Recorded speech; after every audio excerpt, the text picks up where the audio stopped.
Hey, what's up, everybody? Terry Daniel, voice actor and coach from Minneapolis. Today, I want to talk about negotiating with a client who is considering using another voice actor for a lot less money. And I know when we hear those scenarios, we just cringe. But really, the ticket is to not have a knee-jerk reaction and get all defensive about it.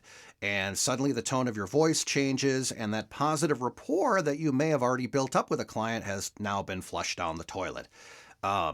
Don't let them off the hook. Don't hang up on them just because they're considering using another talent for less money. That doesn't mean that the gig has been, it doesn't mean you're not going to get the gig. It doesn't mean the negotiation is necessarily over. Now, first off, this happens in every business, whether you're an appraiser, a photographer, a plumber, someone's always going to try to lowball you for a less rate. Keep them on the phone. Ask the client lots of questions about their product or businesses. Clients love to just go on and on about their business. Work on building up that positive rapport. And this sounds kind of silly, but get them to like you. Be likable.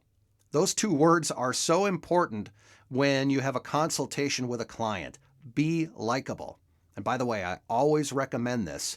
If you get an inquiry via email or maybe even a PM via LinkedIn, which I get quite a bit of, it's a good way to kind of start the initial conversation, but you eventually want to get the client on the phone to have a consultation. This is where you can work on being likable.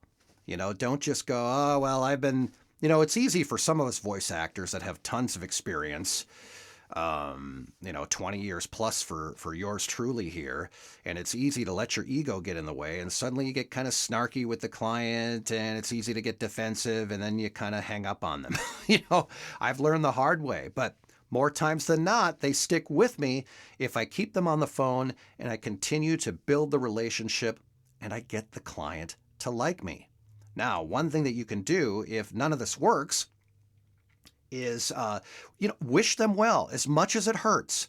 Wish them well with the talent they've chosen and just tell the client that you'll be here maybe for another project or if they need you for anything else or if they have questions about their current project, even if they're going to use the other talent for less money, still be available. Be likable and be available. I'll tell you what, more times than not, that client's going to come back and pay you the rate that you deserve. Even though they could have gotten this other talent from, who knows, maybe some lowball voiceover roster out there, they, after talking with you over and over again, they've come to like you because this positive rapport has been built up and they're going to, the trust factor is going to be there. They're going to trust you enough to pay you the rate that you deserve. Now, one other little trick here, and little dry in here. Another trick that I use, it's going to be tempted for you to lower your rate. Like, let's say that you quoted a client like $600 for some type of an e-learning narration. Or explainer video narration. This is just an example. And well, then they come back and say, well, I did find another talent on such and such directory that's going to do it for $200. Now, obviously, you're not going to do it for $200, but one thing that you could do is offer up something else as added value. For example, offer to do their company voicemail for free.